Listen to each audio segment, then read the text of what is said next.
자, 안녕하십니까. 하이퍼리뷰입니다.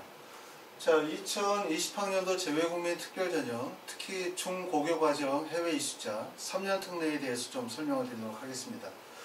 요즘에 이제 해외로 유학을 나가시려고 하시는 분들, 또는 이제 현재 10학년이나 11학년 또는 12학년에서 올해 입시를 준비하시는 학생들이거나, 아니면 해외에서 이제 앞으로 2020학년도나 21학년도에 국내 대학을 입학을 목표로 삼으시는 분들, 올해 이제 2020학년도에 재외국민 전형에 대해서 관심이 많으실 것 같습니다. 그래서 올해 2020학년도 재외국민 전형이 전체적으로 어떤 변화가 있는지, 또 앞으로 2021학년도에는 어떤 변화가 있을지에 대해서 좀 자세히 설명을 드리도록 그렇게 하겠습니다. 자, 먼저 2021학년도의 변경사항에 대해서 한번 체크해 보시면, 2021학년도 변경사항에 대해서 관심이 제일 많으신 것 같아요. 그렇죠? 달라지는 점들은, 첫 번째는 2020학년도에는 지금 현재 학생이 이수기간을 2년 또는 3년 이상의 대학 자율시행을 하고 있죠. 그렇죠? 그래서 2년 특례도 있고 3년 특례도 있고, 그리고 또 이제 6년 특례를 진행하는 이화여대나 아니면 9년 특례인 고려대학교, 이렇게 이제 조금 학생의 이수기간에 대한 부분에 대해서 아직 정리가 안 되어 있기 때문에 2021년부터는 고교 1년 포함 그 다음에 중고 3년 이상으로 표준화되어집니다. 그래서 이제 2년 특례가 없어지는 거죠. 6년 특례나 9년 특례도 없이 그냥 3년 특례라고 하는 전형으로 하나로 획일화되어진다는 점이 하나의 가장 커다란 특징이라고 볼 수 있고, 또 체류기간이 강화가 되어져요. 그래서 현재는 지금 학생의 체류기간이 학생 이수기간에 학생은 3분의 2, 부모는 2분의 1 이상을 체류기간으로 삼고 있는데, 2021학년도부터는 학생의 이수기간은 재학기간의 4분의 3, 부모 또는 보호자의 학생 이수기간은 3분의 2 정도로 보고 있습니다. 그렇죠? 자, 그래서 이 부분이 부모의 체류기간과 학생의 체류기간이 강화되어진다는 점이 특징이고, 세 번째는 2021학년 이후에 부모 자격에 대한 부분은 부모 모두를 요구하는 학교들이 지금 여기 나와 있는 학교들이고, 부모가 아니라 보호자만을 요구하는 학교들이 있어요. 현재 부모 모두를 요구하는 학교들은 2020학년도에서는 그렇게 많지는 않거든요. 대부분의 학교들이 이제 부모도 요구하지만 보호자의 자격으로도 부모의 자격을 인정을 해주는데, 현재는 일부 학교들, 한양대학교나 아니면 연대나 고대 같은 경우들은 부모 모두를 요구하고 있어요. 그런데 이제 이게 2021학년도가 되어지면 강화가 된다는 거죠. 그러니까 지금은 부모 모두를 요구하는 학교들이 일부의 학교들이고, 대다수의 학교들이 보호자의 자격으로도 부모 자격을 인정을 받는데, 2021학년도부터는 보호자의 자격으로 지원할 수 있는 대학이 상당히 많이 줄어들고, 대부분의 주요 학교들이 부모 자격을 요구한다는 거예요. 그래서 만약에 지금 현재 2021학년도에 재외국민 전형으로 국내 대학을 입학하시려고 하는 분들은 가급적이면 어머니, 아버님 다 같이 아이와 함께 해당 국가에 거주하시는 것이 지원 대학의 폭이 되게 넓다, 이렇게 볼 수 있어요. 하지만 여전히 보호자만으로도 지원 가능한 대학들이 있는데, 여기 보시는 것처럼 경북대나 동덕여대, 홍익대, 건국대, 아주대, 단국대 등등등의 대학들이에요. 그렇죠? 이 대학 입시는 여러분들도 항상 아시는 것처럼 대학들끼리의 경쟁이 되게 치열하거든요. 그러니까 우수한 학생들을 선발하기 위한 거, 그러다 보니까 이제 대학들끼리 서로 모집 요강을, 그렇죠? 서로 틈새 찾기 작전을 많이 해요. 틈새 찾기를. 그러니까 대부분의 학교들이 부모 모두를 다 요구하는 전형을 택한다면, 또 부모 조건을 충족시키지 못하면서 학업적인 능력이 우수한 학생들도 있을 거 아니에요. 그렇죠? 또 그런 경우들이 있기 때문에 대학에서는 부모 모두가 아니라 보호자의 자격만으로도 자격을 인정해주는 학교들이 있습니다. 그래서 이거는 2021학년도 올해 입시 같은 경우도 2020학년도의 입시도 사실상 올해 4월이나 5월 정도 되어져야 모집 요강이 확정이 되어지잖아요. 그렇죠? 그래서 이건 내년 정도 되어져야만 뚜렷하게 모든 대학들이 윤곽이 그려질 거라고 예상이 되어지는데, 가급적이면 부모 모두가 학생과 거주하시는 게 가장 좋고, 피치 못할 사정으로 부모나 어머니나 아버니 한 분이 보호자의 자격으로 해외에 거주하시는 경우에는 해당 연도에 모집 요강을 살펴서 지원 가능한 대학들을 찾아보도록 하는 게 좋을 것 같습니다. 자, 그리고 여기서 보호자라고 하는 것들은 어머니나 아버님 두 분 중에 어느 분이 계시느냐가 중요한 게 아니라, 다 아시는 것처럼 보호자라고 하는 건 경제적인 능력을 갖추셔야 되거든요. 그러니까 예를 들어서 해외 법인 근무자라든가 자영업자라든가 아니면 예를 들어서 파견 근무원이라든가처럼 다시 말해서 소득이 입증이 되셔야 돼요. 그래야만 보호자의 자격이 입증이 되지. 예를 들어서 자녀분과 어머님이 그냥 해외에 거주하시는 경우, 근데 마땅히 부모님께서 어머니께서 직업을 갖지 않으셨다 그러면 어머니는 보호자의 자격이 되지 못하고, 그런 경우 결국 학생은 해외고 졸업자의 자격으로 그냥 지원하셔야 돼요. 특례가 안 된다는 거죠. 그렇죠? 맞죠? 그 점 알아두실 필요가 있고, 또 가끔 질문 많이 하시는 내용이 뭐냐면 고등학교 1년 포함 중고교 3년 이상으로 표준화되어진다. 이 부분에서 그러면 비연속 4년이 인정이 되냐 안 되냐 이런 부분 많이 말씀하시거든요.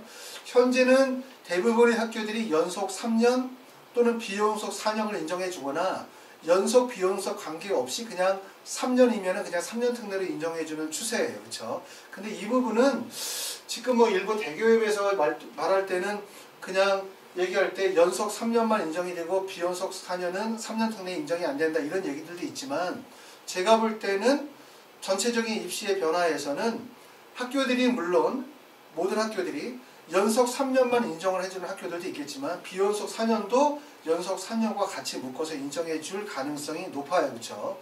그렇기 때문에 물론 가장 좋은 거는 내가 지금 해외에 나가셔야 되는 분 입장에서는 고등학교 1, 2학년을 포함해서 연속 3년을 목표로 나가시는 게 제일 좋고, 그런데 만약에 피치 못할 사용을 해서 중학교 과정의 2년과 고등학교 과정의 2년이 결합이 돼서 비연속 4년을 가지고 계신 분들은 해당 연도에 원서 지원하시게 되어질 때 가능한 대학들의 전형들을 살펴서 원서 지원을 하시면 될 것 같습니다. 자, 다음으로 원서 지원 핵심 체크라고 해서, 만약에 이제 올해 원서 지원 하시는 분들 요점 좀 연주해 주셨으면 좋겠다 그래서 기본적인 내용들을 좀 정리를 해봤습니다. 먼저 우리가 원서 지원 하시게 되어지면 7월에 원서 지원 하시는 거거든요. 우리가 3년 특례 같은 경우는 아시는 것처럼 후기 원서 지원이 없어요. 그렇죠? 전교육과정 해외 이수자인 12년 특례는 전기와 후기로 나눠서 원서 지원하는데, 우리가 3년 특례 중 고교과정 해외 이수자는 7월에만 원서를 지원할 수 있습니다. 그러니까 대부분 이제 7월에 원서 지원하는데 원서 접수 기간은 대학마다 좀 차이가 있어요. 대부분 2019년 7월 1일부터 시작해서 7월 10일 정도 사이에 원서 접수고, 그러면 지금부터 7월까지면 사실 기간이 얼마 안 남았죠. 그렇죠? 그래서 여러분들 지금 먼저 하셔야 되는 거는 학생이 가지고 있는 학력 조건이나 학력 지표를 바탕으로 해서 지원 가능한 대학, 학과를 결정하셔야 되고, 그 결정에 따라서 결국은 3년 특례 전형의 전형 유형이 결정이 되겠죠. 그렇죠? 그럼 거기에 따라서 뭐 지필고사를 준비하신다든가 자기소개서나 서류를 준비한다든가 면접을 준비하든가 준비하시고 원서 지원하시기 때문에 지금부터 하나씩 준비하셔야 되는데, 여러분 대부분 다 아시겠지만 꼭 알아야 되는 거는 우리가 3년 특례는 수시 전형에서 총 6번을 원서 지원하실 수 있어요. 6번. 원서 지원의 횟수가 제한이 되는 거죠. 물론 12년 특례도 1년에 6번을 지원하실 수 있고, 외국인 전형은 횟수의 제한을 두진 않습니다. 근데 6번이면 우리가 원서 지원이 이렇게 할 수 있다는 걸 아셔야 돼요. 7월에 원서 지원하실 수도 있고 9월에 원서 지원을 하실 수도 있습니다. 7월과 9월에 동시에 원서 지원을 하실 수가 있어요. 그렇죠? 이게 총 합쳐서 몇 번이다? 6번을 원서 지원할 수 있다는 거예요. 6번, 6회를. 자, 7월에 원서 지원을 하시게 되면 보통 최초 합격자 발표가 학교마다 차이가 있습니다. 물론 이것도 다. 보통 7월에 원서 접수하고 난 다음에 최초 합격자의 발표가 9월 이전에 발표가 나는 학교들이 많아요. 그렇죠? 또 어떤 학교들은 11월 달에 발표가 나는 학교들도 있고, 그러고 난 다음에 보통 이렇게 11월이라고 나와 있지만 보통 대부분의 학교들은 뭐 예를 들어서 8월 뭐 25일에서 뭐 한 9월 1일 정도 사이에 합격자 발표가 많이 이루어진다 이렇게 보실 수 있습니다. 이렇게 되고요. 그러고 난 다음에는 9월에 원서 접수가 또 있어요. 9월은 수시 원서 접수거든요. 그러니까 특례 학생들 중에서 해외에서 고등학교를 졸업하신 학생들, 또는 해외에서 고등학교를 졸업하지 않았다 하더라도 국내에서 고등학교 졸업한 학생들은 원서 지원을 어떻게 하냐면 7월에 특례 자격으로 원서 지원하시고, 그리고 9월에 수시 원서 지원, 학생부 종합 전형이죠. 대부분 학생부 종합 전형이나 특기자 전형으로 원서 지원을 또 하실 수가 있어요. 총 합쳐서 6번인데 꼭 염두에 두셔야 되는 건 뭐냐면 7월에 원서를 지원했는데 예를 들어서 여기 합격을 하신 거죠. 7월에 원서 지원하시고 8월 25일, 9월 1일에 합격자 발표가 났는데 합격을 하시면 그 다음에 9월에 원서 지원을 하실 수가 없어요. 수시 합격하시면. 그 점 아실 필요가 있고, 그러고 난 다음에 이제 9월에 수시 원서 지원하고 나면 수시는 발표가 대부분 12월 1일이거든요. 이제 수능 성적 발표되고 난 다음에 수시가 전체가 다 발표가 돼요. 그러니까 발표가 되고 나면 그러고 난 다음에 이제 봤더니 합격자 등록이 보통 12월 1일이고 추가 합격자 발표가 12월 16일에서 19일 사이에 추합이 발표가 됩니다. 무슨 말이냐면 정리하면 만약에 내가 요번에 7월에 원서 지원을 5개를 4개를 하고 있어요. 4개를 원서 지원했어요. 4개 원서 지원했는데 여기서 4개 지원한 학교 중에서 하나가 붙었어요. 만약에 그 학교가 중앙대라고 예를 들면 중앙대에 붙었습니다. 그러면 나머지 대학에 원서 지원을 못 하시는 거예요. 근데 만약에 4개의 원서 지원을 했는데 원서 지원을 중앙대를 포함해서 4개를 했는데 다 떨어진 거예요. 그런데 중앙대에 떨어지긴 떨어졌는데 예를 들어서 예비번호를 받은 거예요. 예비 2번을 받았어요. 그쵸? 그럼 이제 불합격했기 때문에 그럼 9월에 원서 지원을 하실 수 있는 거죠. 9월에 예를 들어서 중앙대학교에 학생부 종합전형 탐구용으로 원서를 쓰고 연세대학교에 예를 들어서 국제기원의 원서를 또 쓰신 거예요. 그랬는데 봤더니 이것도 여기서 합격자 발표가 났는데 보니까 중앙대도 불합격하고 그 다음에 연세대도 불합격했어요. 그러면 그 다음에 뭐가 있냐면 추가 합격자 발표가 요 기간에 있는 거죠. 2019년 12월 16일부터 19일 사이에 추합의 발표에서 만약에 예비번호를 받았었던 중앙대가 합격을 한 거예요. 그럼 중앙대에 가시면 되는 거예요. 그러니까 예를 들어서 7월에 원서 접수하고 9월 8월 25일에서 9월 1일 사이에 발표가 났는데 떨어졌다 하더라도 추가 합격자 발표가 이후에 있을 수가 있습니다. 예비번호가 없어도 발생이 되어질 수 있기 때문에 이 추가 합격 발표를 꼭 기다리실 필요가 있어요. 특히 우리 특례 전형에서 서류 전형들보다는 지필고사 전형이나 면접 전형 같은 경우는 추가 합격 비율이 비교적 높은 비율이기 때문에 추가 합격에 대한 부분들을 꼭 확인하실 필요가 있다. 이 부분 말씀을 드렸고, 그리고 여러분들 다 아시겠지만 꼭 알아야 되는 건 뭐냐면 3월 입학에 합격한 사람 있잖아요. 그러니까 우리가 지금 7월에 원서 지원을 하시는 경우가 결국은 3월 입학이거든요. 3월 입학에 합격한 자는 9월 수시 지원을 하실 수가 없습니다. 그렇죠? 3월 입학에 합격한 사람은 9월 수시 전형에 지원할 수가 없어요.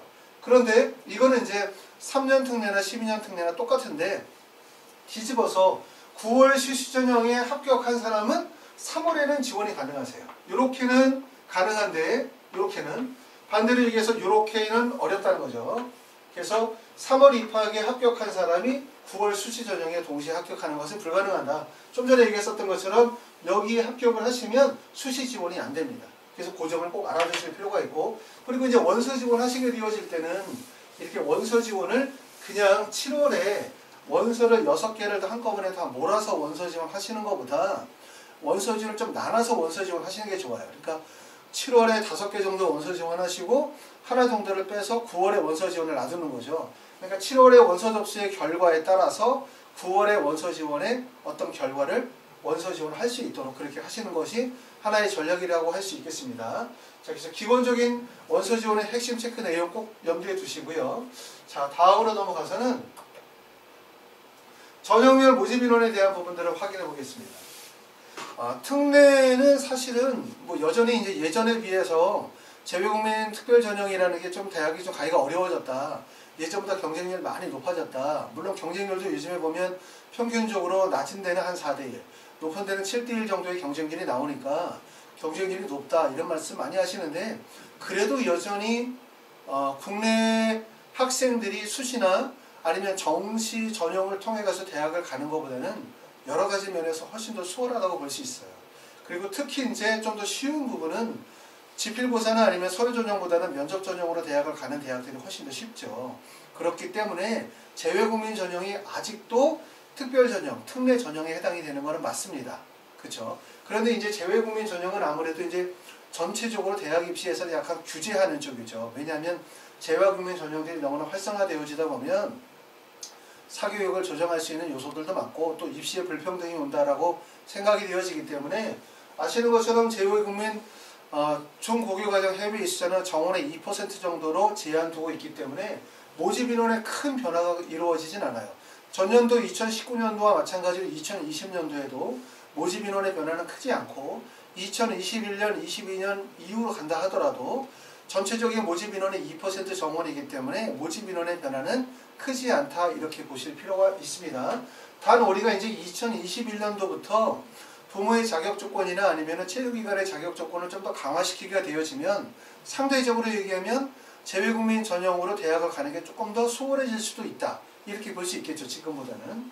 자, 그래서 이제 간단하게 그냥 인원 비교만 해보면 2019년도, 2020년도를 보면 2019년도에 재외국민 전형 2%에 있어서 대학 수가 119개 대학이었는데 2020년도가 되어지며 129개 대학이 돼요. 그러니까 대학 수가 10개 정도 대학이 늘어나고 모집 인원도 4,015명에서 4,359명으로 모집 인원도 더 많이 늘어납니다. 그렇죠? 그러니까 2019년도에 비해서 2020년도가 좀 폭이 넓어졌다라고 볼 수 있어요. 근데 이거는 사실은 이제 전국적인 내용으로 보는 거고 우리가 주로 관심을 가지고 있는 대학들은 서울 중심의 경기권에 있는 주요 대학이거나 부산대나 아니면 경북대처럼 지방의 국립대들 몇 개 대학에 대부분 재외국민의 관심사가 쏠려 있다 보니까 그렇게 보면은 사실 대학 수나 모집 인원에서는 사실 큰 차이가 별로 없다 이렇게 보실 수 있고 그 다음에 이제 수시는 아까도 말씀드렸던 것처럼 수시라고 하면 여러분들이 지원하실 수 있는 경우는 7월에 보는 재외국민 특별전형에 지원하실 수 있고 9월에 국내 수시 전형에 원서 지원하실 수가 있죠. 국내 수시 전형에 지원할 수 있는 전형들은 물론 논술 전형은 대부분 국내고 해외고 다 지원할 수 있는데 논술의 최저 기준이 있다든가 아니면 논술 공부를 별도로 할 수가 없기 때문에 논술 전형으로 지원하시는 학생들은 대부분 없고요. 9월에 지원하신다면 대부분 학생부 종합 전형이나 특기자 전형 또는 이제 어학 특기자 전형이 있죠. 그렇죠? 공인어학 성적이나 어학 능력을 바탕으로 하는 이런 전형들에 대부분 지원하시게 되고 그리고 정시에서 또 지원할 수 있다는 것도 또 알아두실 필요가 있어요. 물론 이제 정시에 지원할 수 있는 대학들은 사실 별로 많지는 않습니다. 그렇죠? 그리고 9월에 재외국민 전형이 7월에만 선발하는 게 아니라 9월에도 재외국민 전형으로 선발을 하죠. 대표적인 학교는 9월에 보는 학교, 그 경북대나 을지대 같은 학교, 을지대 의대도 마찬가지입니다. 9월에 재외국민 전형으로 선발을 해요. 그렇죠? 하지만 9월에 재외국민 전형이나 그 다음에 정시로 뽑는 재외국민 전형들은 지원 대학의 폭이 되게 좁고 그리고 우리가 선호하는 대학들은 대부분 아니다 보니까 대부분 재외국민 특별전형은 7월에 대부분 대학들이 집중이 되어져 있어요. 그렇죠? 그러다 보니까 원서 지원하시는 경우는 7월에 재외국민 전형 지원하시고 9월에 가가지고는 학생부 종합전형이나 특기자 전형으로 지원하는 경우가 하나 그렇지 않으면 7월에 재외국민 지원하시고 9월에서 뭐 좀 전에 말씀드렸던 것처럼 경북대나 아니면은 뭐 을지대 같은 대학들 재외국민 특별전형으로 지원하시는 경우들도 있고 만약에 여기서 다 떨어지시게 되어지면 혹시라도 그럼 정시 지원해서 재외국민 특별전형으로 뽑는 학교들도 있어요. 하지만 그렇게 선호하는 대학들이 아니기 때문에 자 그래서 이제 말씀드렸었던 것처럼 2019년도와 2020년도의 변화를 보면 대학 수는 10개 정도 대학이 늘었고 모집 인원도 한 3,350명 정도 인원이 늘었지만 이거는 이제 전국적인 단위에서 봤었을 때 대학 수가 증가했다, 모집 인원이 늘어났다지만 서울의 주요 대학이나 아니면 지방의 국립대를 중심으로 보면 전년도와 모집 인원은 큰 차이가 없다. 이렇게 보실 수가 있습니다. 자, 다음으로는 이제 3년 특례를 지원하는 우리가 이제 3년 특례로 대학을 간다라고 하면 전형 방법이 이렇게 한 4가지 정도로 분리가 되어져요. 전형 방법이 우리가 특례는 전체적인 대학 입시로 봤었을 때 약간 좀 뭐랄까 좀 개선점들이 많은 전형에 해당된다고 볼 수 있죠. 여러분들이 이제 국내 대학 입시에 좀 더 관심을 가지셔야 되거든요. 왜냐하면 국내 대학 입시의 변화가 결국은 특례가 앞으로 바뀌게 되어질 변화의 방향이라고 보여져요. 국내 입시의 전체적인 방향은 수시의 비율이 올해가 2019학년도에 수시 선발 비율이 가장 높거든요. 77.3%. 그리고 정시 비율이 가장 낮은 한 해입니다.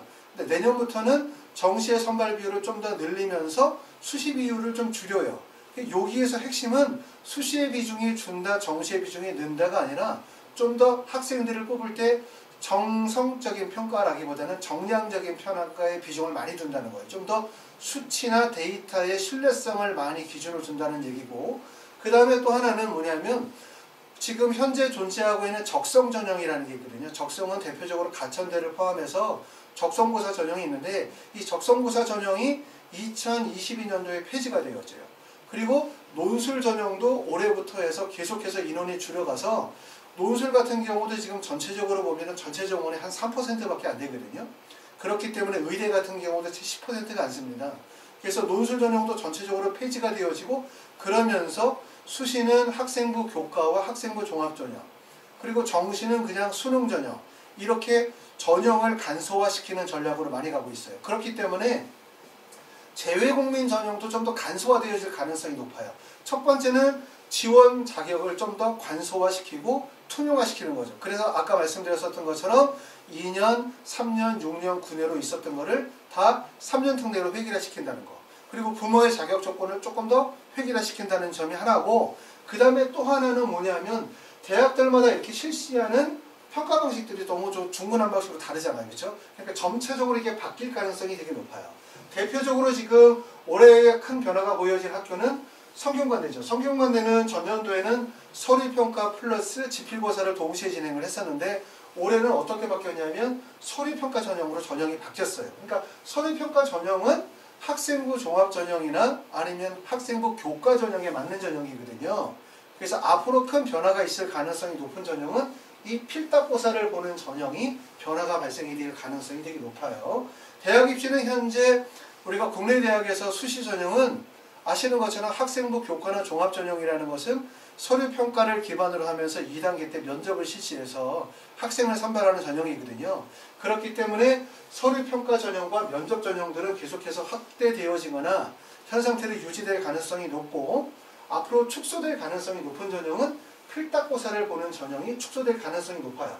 그래서 성균관대학교가 이쪽으로 넘어왔기 때문에 내년 같은 경우에 또 변화가 예상이 되어질 수 있는 건 여기에 있는 고려대학교 자연계나 한양대 같은 경우는 지금 서류와 지필고사를 같이 병행하고 있기 때문에 이 대학들이 이쪽으로 넘어갈 가능성이 상당히 높겠죠. 그렇죠? 그렇게 이해하실 수가 있습니다. 일단 현재 올해 보게 되는 2020학년도에 지금 3년 특례의 전형 유형이 세 가지로 나눠지거든요. 첫 번째는 서류를 보는 학교들. 그래서 서류 100% 또는 1단계에서 서류평가 실시하고 2단계에서 1단계 서류 70에 면접 30%를 실시하는 학교들이 있어요. 그 학교들은 연세대, 지금 보시는 것처럼 고려대학교 인문계열, 서강대, 중앙대, 그 다음에 연세대, 원전화, 성균관대로 한 318명 정도 선발합니다. 그러니까 주요 대학들이 다 이쪽에 몰려있는 거죠. 이 서류 전형에.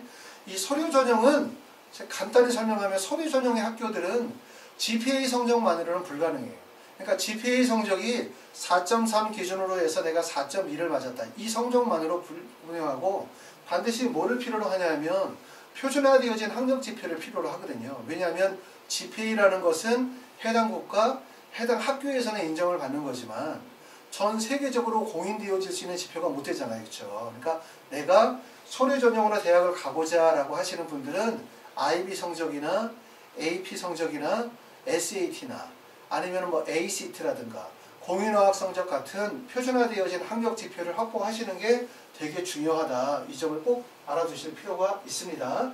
자, 그 다음에 이제 서류와 지필고사를 보는 학교들 같은 경우들은 특히 지필고사의 영향력이 크다고 할 수 있어요. 왜냐하면 지필고사가 정성평가라고 하면 이 서류평가라고 하는 서류평가가 정성평가라면 지필고사는 정양평가로서 정확하게 점수 계산이 되잖아요. 그렇죠? 학생들끼리의 학력 차이가 두드러지기 때문에 이 지필고사의 영향력이 크다. 이렇게 말씀을 드릴 수 있고요. 그 다음에 필답고사를 보는 학교들은 경희대를 시작을 해가지고 쭉 한양대 애니카까지 다 필답고사를 봅니다. 그렇죠? 그래서 필답고사를 보는 학교들은 현재 이제 많은 학교들이 필답고사를 보고 있는데 이 필답고사는 사실 준비하는 데 시간도 많이 걸리죠. 그리고 여러분들이 이제 어느 나라의 어느 도시에 있느냐에 따라서 필답고사를 준비할 수 있는 여건이 되시기도 하고 또 여건이 안 되시는 경우들도 되게 많아요. 필답고사를 준비하시려고 하면 대부분 국내에 미리 들어오셔서 여기서 최소한 6개월, 1년 정도의 준비 기간을 가지고 준비하시는 경우들이 많으시고 또 만약에 해외에 계시는데 필답고사를 준비할 수 있는 여건이 되시면 거기서 하실 수 있지만 여건이 안 되는 공간에서는 사실은 또 더군다나 해외에서 고등학교를 졸업하고 들어오시려고 하면 필답고사 준비가 상당히 좀 어렵죠. 그런 경우들은 면접고사를 준비하셔가지고 대학을 가시는 게 좀 더 수월하실 수 있습니다. 아시겠죠? 자, 나중에 이제 이런 부분들을 어떻게 원서를 쓰시는 게 좋으실지에 대한 부분들은 또 나중에 한번 또 자세히 설명을 드리도록 하겠습니다. 지금 현재는 재외국민 3년 특례 전형의 유형을 나누면 네 가지로 나눌 수 있다. 서류평가 전형을 실시하는 학교, 그 다음에 서류와 지필고사를 실시하는 학교, 그 다음에 필답고사를 보는 학교들이죠. 보통 일반적으로 왔었을 때 문과인 경우에는 국어 영어 시험을 보거나 영어만 보거나, 아니면 자연계인 경우에는 수학 영어를 보거나 수학만 보는 학교들, 이렇게 구분이 되어질 수 있고요. 그 다음에 면접을 보는 학교들은 광운대를 포함해서 고려대, 세종까지 이렇게 포함되는데, 모집 인원이 가장 많은 거는 필답고사를 보는 학교가 모집 인원이 제일 많습니다. 자, 그리고 그 다음으로 넘어가면은 대학별 전형 방법의 차이에 대해서 한번 보도록 하겠습니다. 올해는 뭐 그렇게 크게 전형 방법의 차이가 있진 않아요. 그러니까 재외국민 전형이라는 그 전형 자체가 모집 인원의 큰 변화를 가져가는 전형도 아니에요. 왜냐하면 대학 정원의 2%를 두고 있는데 대학의 정원이 그렇게 급격하게 인원이 줄어가진 않거든요. 지금 현재 대학 입시에서는 국내에서는 학교의 수험생들의 숫자가 급격하게 줄고 있거든요. 왜냐하면 이제 해마다 인구가 좀 떨어지면서 올해 같은 경우도 전년도에 비해서 수능 응시생들이 한 5,000명 정도 인원이 줄게 돼요. 하지만 대학의 정원은 크게 많이 떨어지지 않기 때문에 내년도도 그렇고 재외국민 전형 중고교과정 2% 이거는 모집 인원에는 큰 차이가 없을 거라고 예상이 되어지고, 그렇기 때문에 전형에도 큰 차이는 없습니다. 하지만 일부 대학에서 전형이 좀 바뀌는 점들이 있기 때문에 우리가 꼭 확인하실 필요가 있어요. 첫 번째 대표적인 학교는 연세대학교가 좀 전형이 바뀌었습니다. 연세대학교는 전체에서 전 모집 단위에서 64명을 뽑고 의예과에서 2명을 뽑고 그 다음에 치의학과에서 2명을 뽑아요. 그렇죠? 달라지는 점들은 뭐냐면 서류평가 전형, 다단계 전형 선발 방식을 취하고 있어요. 1단계에서 서류 100%에서 2단계에서는 1단계 성적 60에 면접 40%죠. 전년도에는 면접이 30%였는데 면접이 40% 늘었어요. 이 40%가 10% 늘었으니까 별거 아니라고 생각할 수 있지만 상당히 의미가 큽니다. 왜냐하면 대부분 이렇게 다단계 전형에서 면접 반영하는 비율들은 보통 30%를 많이 둬요. 그러니까 대부분 다 30%인데 어떤 한 대학만 35%를 둔다, 40%를 둔다라는 얘기는 면접의 비중을 되게 많이 두겠다는 거거든요. 대학에서. 그리고 면접으로 학생을 뽑겠다라고 하는 취지를 가지고 있어요. 그렇기 때문에 면접의 난이도도 높아지게 되고 면접을 진행하는 유형도 바뀌게 되죠. 그러니까 다른 대학들은 일반적으로 면접 그러면 아까 좀 전에 봤었던 광운대, 카톨릭대학교, 뭐 경기대학교, 가천대 이런 학교들의 면접들은 대부분 자소서를 제출하고 난 다음에 학생이 대학에 가서 지원 학과에 대한 전공 소양이나 아니면 인적성을 평가하는 면접이에요. 그러니까 직접적으로 학업 능력을 물어보진 않아요. 물론 요즘에 면접이 좀 까다롭게 면접이 출제가 되어지고 있기 때문에 그런 점들이 면접의 유형이 바뀔 가능성이 되게 높아요.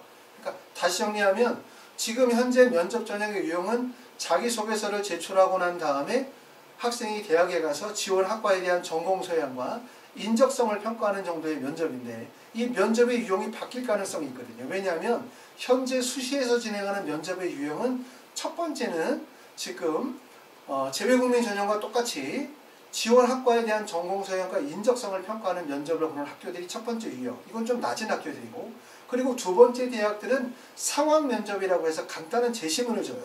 근데 이 제시문이 정답이 있는 건 아니에요. 학생의 의사소통 능력이나 학생의 사고력이나 아니면 학생의 어떤 지적 능력을 평가하는 면접이라고 보시면 돼요. 그러니까 어떤 의견에 대해서 찬반 의견을 제시하는 면접이고, 그 다음에 세 번째 유형의 면접이 바로 뭐냐면 간단한 제시문이 주어지는 면접들이에요. 그 제시문을 읽고 그러고 난 다음에 학생이 교수님들 앞에서 발표 면접을 진행을 하는 거예요.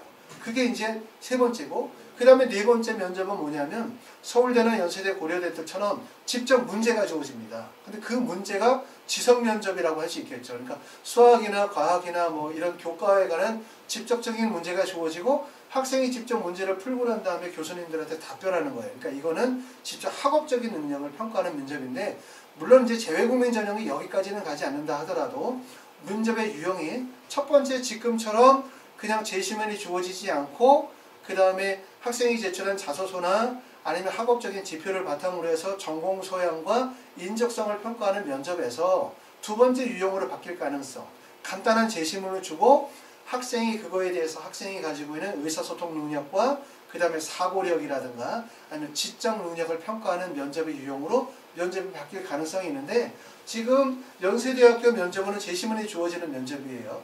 그러니까 면접의 난이도가 좀 높다 이렇게 보실 수가 있습니다.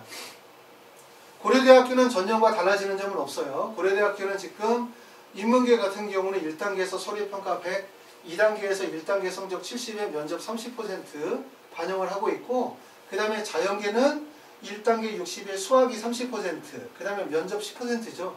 이 수학의 영향력이 크다 이렇게 말씀을 드릴 수가 있습니다. 성균관대학교가 올해 큰 변화가 있는 학교예요. 성균관대학교. 성균관대학교는 인문계열에서는 전년도에는 국어 20, 그 다음에 수학 20, 그 다음에 서류 60. 그러니까 필답고사와 서류평가를 같이 병행해서 진행을 했죠. 그렇죠? 주목할 학교는 우리가 한양대도 지금 서류평가와 필답고사를 병행하고 있는데 전체적으로 이게 흐름이 이 한양대가 앞으로는 이와 같은 방향으로 성균관대와 같은 방향으로 서류평가 플러스 면접 전형으로 바뀔 가능성이 있다라고 생각이 되어집니다.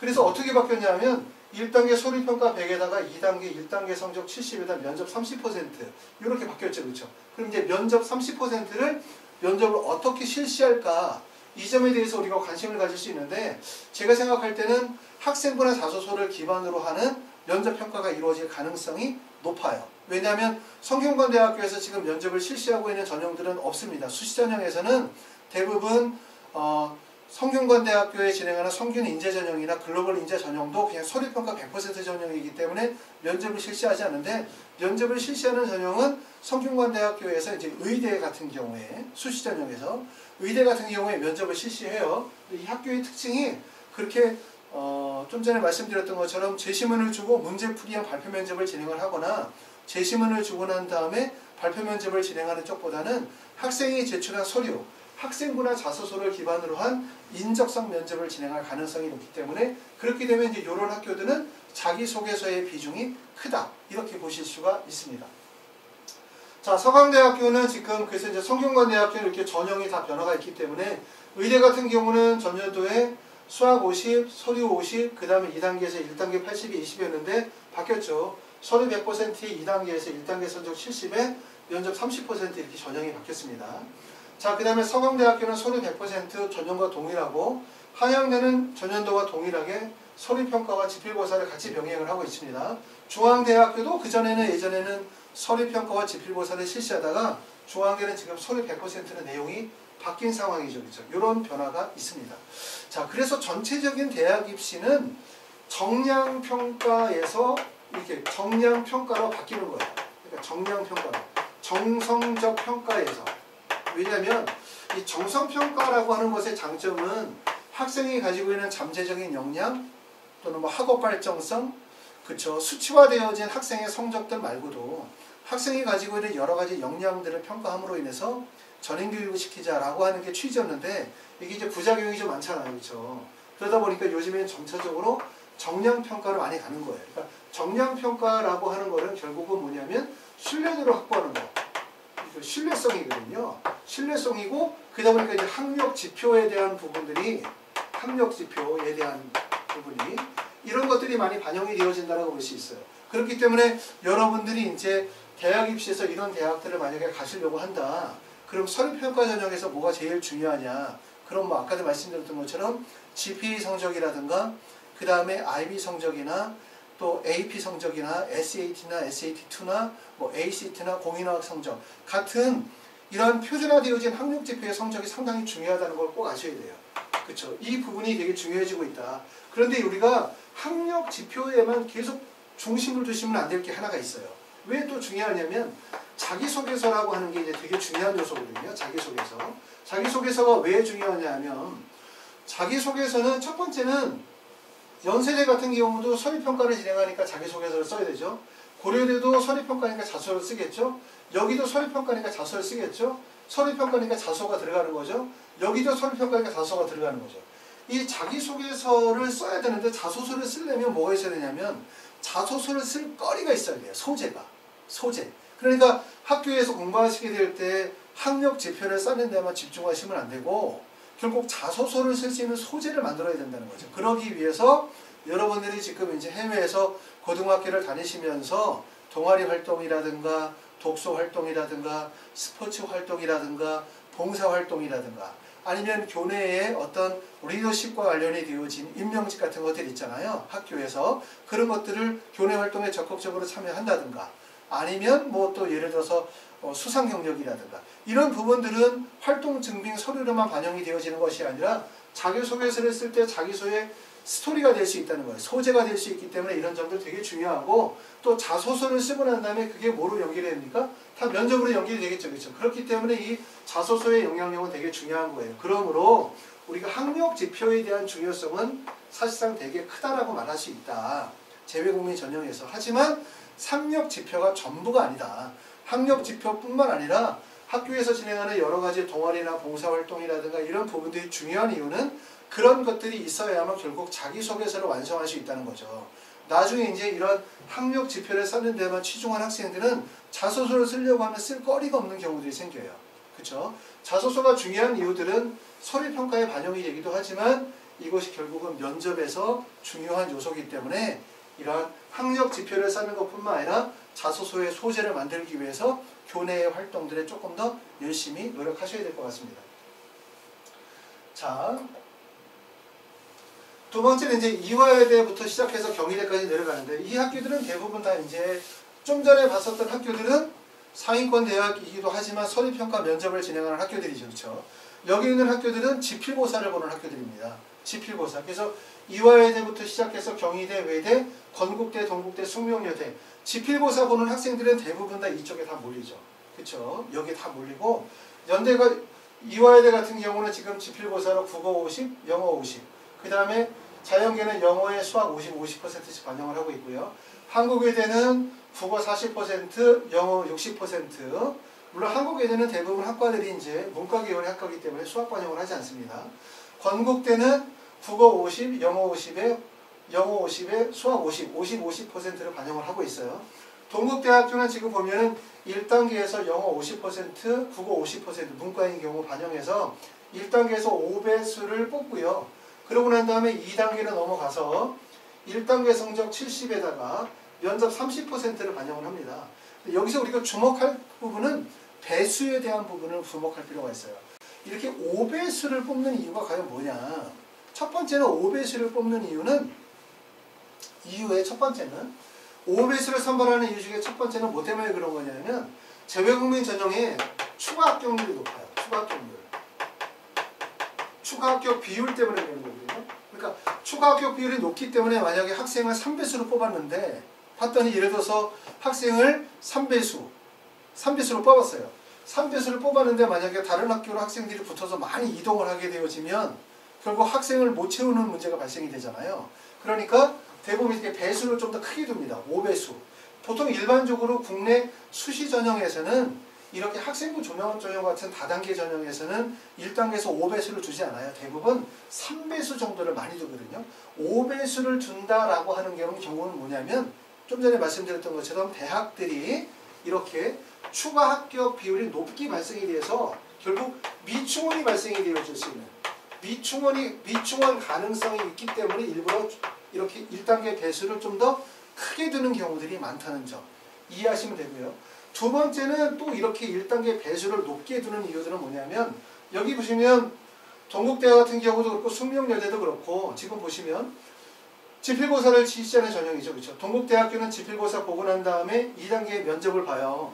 면접을 보는 게 자기소개서를 제출하진 않으니까 면접에 가서 실제 면접 간단하게 이제 면접에 필요한 기본적인 양식들을 작성을 하게 되어지고 그걸 바탕으로 해가지고 시험 문제를 보는데 물론 면접 앞에서 작성했었던 면접의 기록 내용들은 점수로 반영이 되어지지 않는다 하지만 물론 중요하긴 할 겁니다.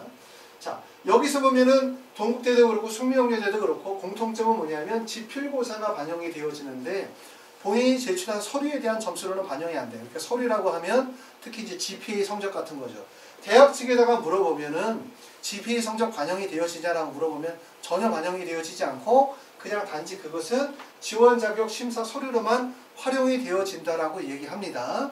지필고사 전형은 지필고사 100% 전형이라고 얘기하고 지필고사를 보는 그 지필고사 학원은 특히 더 그렇게 얘기해죠. 왜냐하면 지필고사 실시하는 학원이니까 그냥 지필고사는 지필고사 100%지 학교 GPA 성적 전혀 안 들어간다 이렇게 얘기하지만 사실상 성적이 들어간다라고 생각을 하셔야 돼요. 왜 그러냐면 여러분들이 생각할 때 그 대학이라는 부분이 대학이 그렇게 정직하지 않다고 저는 생각을 해요.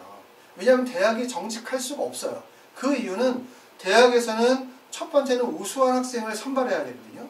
우수한 학생을 선발하는 게 대학의 가장 중요한 목표이기 때문에 우수한 학생을 선발을 해야 그 학생들이 결국은 대학에서 좋은 학업적인 능력과 발전 가능성을 보여주고 그리고 또 나중에 졸업을 하고 난 다음에 결국 대학의 위상을 높여주는 거기 때문에 좋은 학생을 선발을 하는 건 되게 중요하거든요. 좋은 학생을 선발해야 된다는 하나의 목표와 그 다음에 많은 학생들이 대학에 원서 지원하게 만들어야 되는 또 다른 목표 두 가지를 가지다 보니까 이게 서로 상충된 거 아니겠습니까? 그러다 보니까 결국은 대학에서는 이렇게 실제로는 학생들이나 학부모들이 볼 때는 문이 되게 넓혀져 있는 것처럼 보이지만 많은 학생을 지원하도록 만들고 그러고 난 다음에 실질적으로 성적이 우수한 학생을 뽑겠죠. 그렇기 때문에 여러분들이 대학에 제출했었던 학생의 학업적인 능력, GPA 성적은 반드시 대학에서 검토할 수밖에 없다라고 저는 생각이 되어져요. 그렇기 때문에 지필고사 전형이 지필고사 100% 전형이다.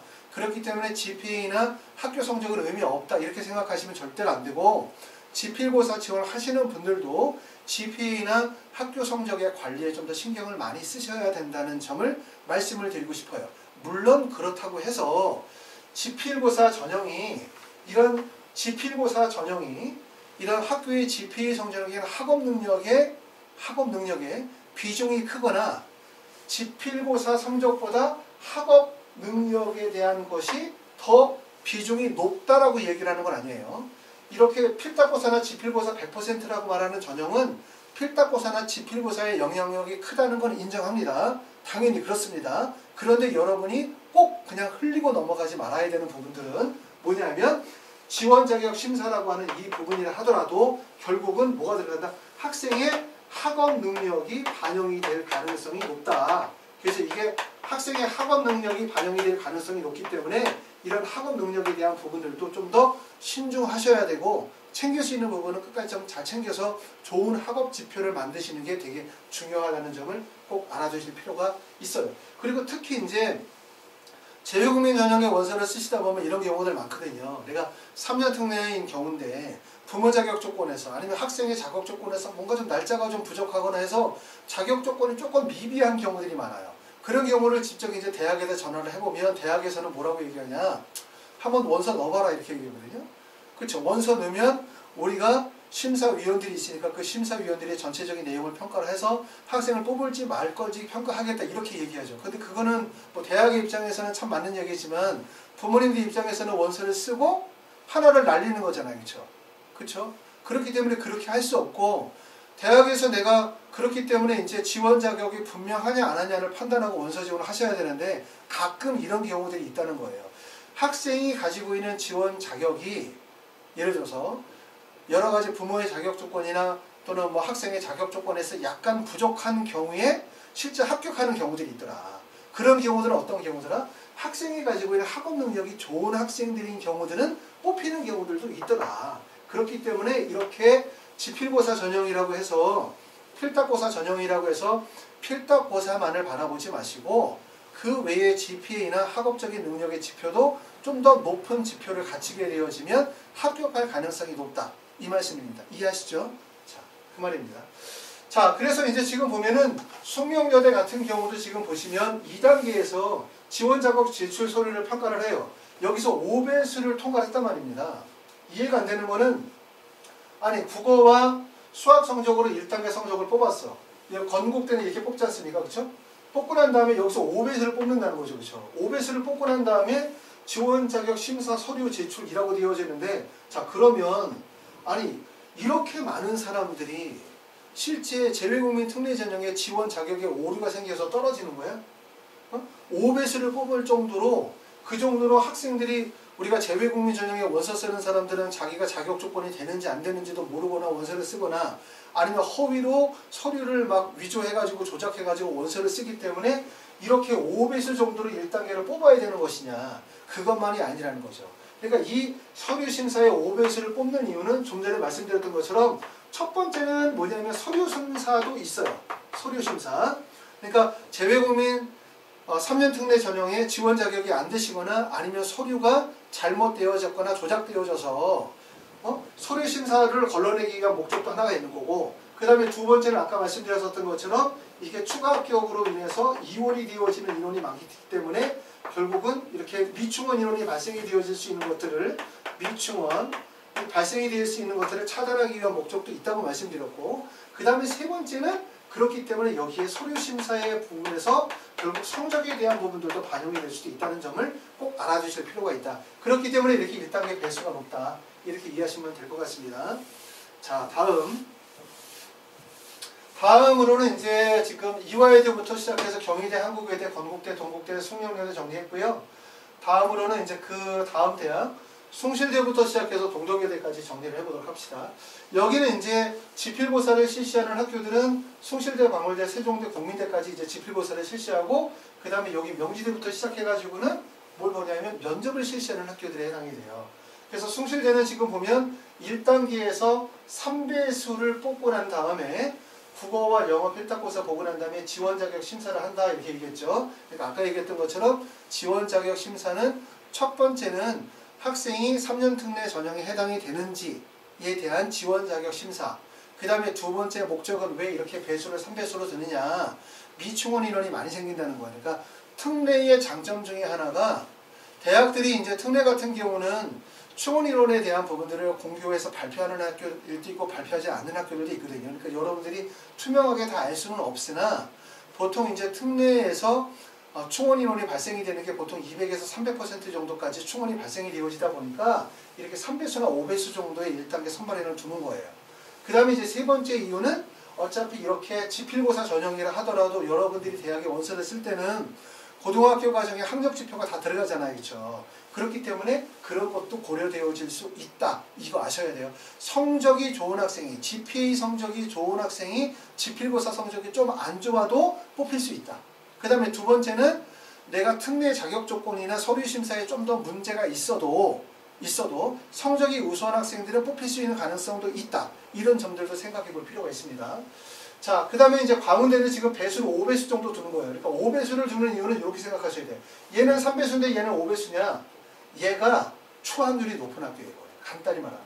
그렇기 때문에 얘는 3배수를 두는데 얘는 5배수를 두는 거죠. 그러니까 추가 합격 가능성이 높은 학교이기 때문에 배수를 크게 두는 거예요. 이동률을 생각해서. 이런 점들 생각해보면 이 배수가 간단한 의미 같지만 이 안에 참 입시가 좀 숨어있죠. 그렇죠?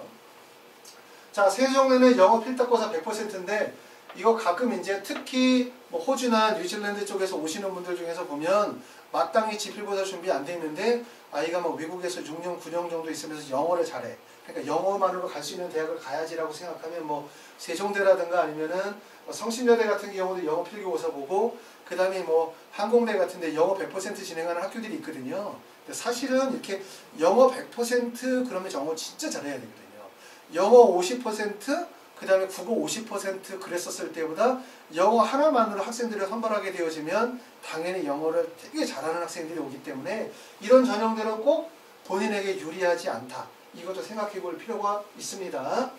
자, 명지대부터 시작해서 명지대, 상명대, 그 다음에 서울여대, 동덕여대, 덕성여대는 다 면접 전형이에요. 중간에 있는 성신여대만 빼고 면접은 아까 말씀드렸던 것처럼 대부분 학생부나 자기소개서를 제출하게 되죠. 그렇죠? 자소서 제출하고 지원학과에 대한 전공소양과 그 다음에 기본적으로 인적성에 대한 평가가 되어지는데 또 외국에서 오래 체류하신 분들은 아무래도 한국어 구사 능력이 좀 부족하실 수도 있고 그렇기 때문에 이 면접 준비는 좀 더 신경 써서 하셔야 돼요. 그러니까 면접이 나 그냥 면접 보러 가야지 그냥 내용 좀 훑어보고 가서 이렇게 면접하시면 안 되고 면접의 비중이 되게 큽니다. 면접만으로 학생을 뽑기 때문에 그렇기 때문에 되게 까다롭게 학과에 대해서 또는 좀 더 전공에 대해서 또는 지성면접처럼 수학이나 과학이나 아니면 다른 교과에 대해서 좀 더 깊이 있는 질문들이 이루어지는 경우들이 많기 때문에 면접의 비중을 조금 더 높게 두셔야 돼요. 그러니까 전체적인 전형에서 난이도가 높아지는 전형은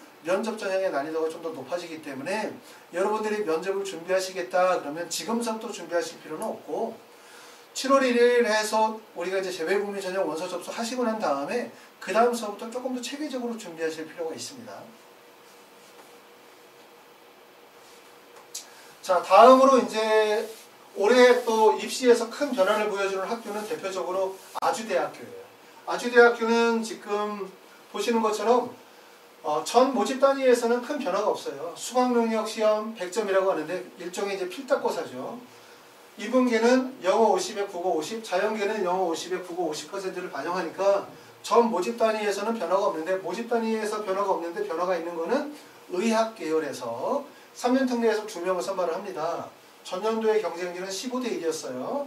전년도에는 1단계에서 10배수, 영어 50에 수학 50, 2단계에서 1단계 성적 70에 면접 30%였는데 올해는 어떻게 바뀌었냐면 똑같아요. 수학 능력 시험 100%, 수학 능력 시험이 결국은 이제 영어 50에 수학 50%니까 달라진 건 아닌 거고, 달라진 변화는 면접의 비중이 40%로 면접 비중이 커졌다라고 하는 게 특징이다. 그러니까 면접의 비중은 좀 강화되는 추세예요. 여러분이 아시는 것처럼 이제 국내 입시도 점차적으로 수시 전형에서 논술은 폐지가 되어지는 쪽으로 가닥을 갖고 있고, 그 다음에 적성고사는 폐지가 되어질 거고, 그리고 학생부 종합전형에서 점점 강화되어지는 쪽은 면접 전형이거든요. 왜냐하면 대학은 면접을 좋아해요. 왜냐하면 직접 학생을 마주보고 대학의 교수가 학생을 뽑다 보면 사실 10분이나 15분 정도만 대화를 나눠보고 질문을 나눠봐도 그 학생이 가지고 있는 학업적인 역량이나 능력들은 대부분 다 평가가 되거든요. 그러니까 면접 비중이 자꾸 이렇게 증가되어지는 추세입니다.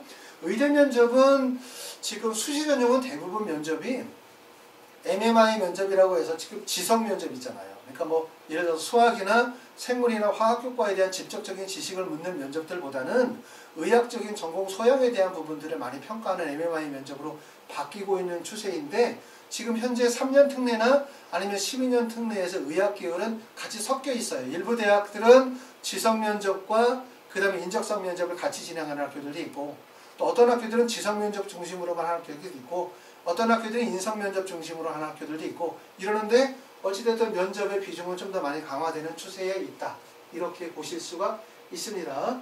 자, 배수를 이렇게 10배수로 두는 이유들은 마찬가지예요. 이것도 10배수로 두는 이유는 그만큼 이 학교에 합격한 학생들이 다른 학교로 넘어갈 수 있는 추가 합격 가능성이 되게 높다는 거죠. 그렇죠? 그러니까 추가 합격 가능성을 고려하지 않으면 배수를 이렇게 10배수까지 줄 이유는 없거든요. 수능 최저학력 기준이 있는 것도 아니니까. 수능 최저학력 기준이 있으면 학생들이 최저 기준을 충족을 못하는 학생들이 있을 수 있기 때문에 뭐 예를 들어 배수를 5배수나 7배수 이 정도 줄 수 있지만, 지금 재배구민 전형은 수능 최저학력 기준에 사실 없어요. 그렇죠? 그렇기 때문에 이렇게 배수를 높게 둘 필요가 없는데, 배수를 이렇게 높게 둔다라고 하는 거는 좀 전에 말씀드렸던 것처럼 다른 대학으로 붙어서 넘어가는 추가 합격으로 인한 미충원 인원이 발생될 가능성들을 고려하고 대학에서 1단계의 모집 인원을 많이 두었다. 이렇게 보실 수가 있습니다. 자, 그래서 이제 전체적으로 이제 3년 특례 전형에 대해서 제가 설명을 드렸습니다. 2020학년도 재배국민 전형의 변화는 사실 그렇게 많이 크진 않아요. 모집 인원의 변화가 별로 없었고, 그 다음에 대학마다 좀 전형에 큰 변화가 발생이 되어지는 학교는 좀 전에 말씀드렸던 연세대학교나 성균관대 같은 경우는 전형 변화가 컸다. 연세대는 모집 인원에서 연세대학교는 특히 이제 면접의 비중을 40%로 늘렸고, 성균관대학교는 전년도에 실시하던 필답고사 플러스 서류평가의 전형을 서류평가 플러스 면접 전형으로 바뀌었기 때문에 커다란 변화가 있는 거죠. 그 다음에 좀 전에 보셨던 것처럼 아주대학교 의학계열에서 이러한 그 전형 변화가 발생이 되어진 점, 그 다음에 또 여기는 안 나왔지만 아주대학교는 전교육과정 해외 이수자 12년 특례에서 의대를 올해 선발을 합니다. 그런 점들이 이제 특징적이라고 볼 수 있고, 그 다음에 조금 전에 말씀드렸었던 것처럼 전형들 중에서 특히 면접 전형 같은 경우는 면접의 어떤 그 질문 내용이라든가 아니면 면접의 비중 이 자체가 좀 더 증가될 가능성이 있기 때문에 면접의 비중은 좀 더 강화되어졌다. 이렇게 보실 수가 있습니다. 자, 지금부터 이제 올해 입시를 준비하시려고 하시는 분들은 체계적인 준비가 반드시 필요로 하고요. 그 다음에 이 재외국민 전형은 결과 중심의 입시가 아니라 과정이거든요. 지금부터 하나씩 잘 만들어 가시는 과정이기 때문에 현재 9학년이거나 10학년, 11학년인 학생들은 이런 과정의 변화들을 잘 이해하실 필요가 있어요. 그리고 재외국민 전형은 재외국민 전형만으로 가는 것이 아니라 좀 전에 말씀드린 것처럼 국내 수시 전형, 9월에 원서 지원하는 학생부 교과, 학생부 종합전형, 특기자 전형 또는 전체적인 입시의 변화의 흐름과 같이 어우러져 변화가 이루어지기 때문에 재외국민 전형도 앞으로는 어떤 변화가 있을 거라고 예상이 되어지고 그렇기 때문에 관심을 가지고 보실 필요가 있습니다. 저희 하이퍼 리뷰에서 진행하는 부분들은 어떤 걸 진행하냐면 첫 번째는 전체적으로 여러분들이 이제 지원 대학 학과에 대한 결정, 그 다음에 서류 준비에 대한 부분, 그 다음에 이제 원서 지원에 대한 부분들을 도와드리는 입시 컨설팅을 하나를 진행하고요. 두 번째는 저희 홈페이지 와서 한번 꼭 보시면 아시겠지만 자기소개서 작성이나 자기소개서 첨삭 이런 부분들, 그래서 홈페이지 내에서 자소서가 첨삭이나 그냥 판매가 이루어지기도 하고, 그 다음에 이제 오프라인이나 온라인상에서 자소 첨삭이 진행이 됩니다. 그 부분이 하나고, 또한 이제 그 다음에 7월에 원서 접수하시고 난 다음에 의학 계열이나 아니면 일반 대학의 면접 시험 또는 지필고사 이런 것들이 이제 하이퍼리뷰에서 진행이 되어지고 있습니다. 자세한 내용이 궁금하신 분들은 저희 하이퍼리뷰로 전화 주시면 저희가 상담을 좀 드리도록 하고, 이것 외에도 궁금한 내용 있으시면 전화 주시거나 아니면 질문 남겨주시면 답변 드리도록 하겠습니다. 감사합니다.